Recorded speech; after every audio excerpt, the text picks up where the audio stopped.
வணக்கம் வணக்கம். இரட்டை கிளவி. இரட்டை கிளவி என்னன்னு சொல்லிட்டேன். பாரு. Win win we N V N win win அப்படின்னா என்னது? இப்ப புண்ணு இருக்கு, கீழே விழுந்துட்டா அடி பண்ணும் இல்லையா? வின் வின் வலிக்குதே, வின் வின் வலிக்குதே வலிக்குதே அப்படின்னு சொல்றோம்ல, அதான் வின் வின். அடுத்தது குயில்.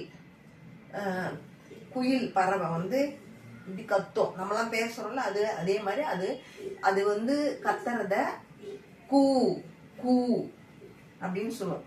கூ கூ குயில் கூவியது சொல்றோம்.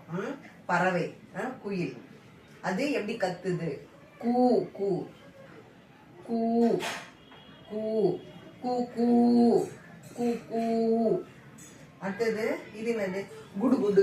பாப்பா பறவை ஐயோ குடு குடுன்னு ஓடுது. பாப்பா ஓடல, தத்தக்க தத்தக்கான்னு போவோம்ல. கூடு கூடு கூடு குடு குடு குடு குடு குடு குடு குடு குடு. ஃபர்ஸ்ட் இரட்டை கிளவி. வின் வின் புண்ணு வந்து வின் வின்னு வலிக்குது வலிக்குதே இப்படி சொல்லலாம். Win win. அடுத்தது கூ கூ கூ கூ. இது குடு குடு குடு குடு குடு குடு சொல்லணும்ல. இதெல்லாம் தெரிஞ்சுக்கோ. சரி, எழுதி பாரு. தேங்க்யூ.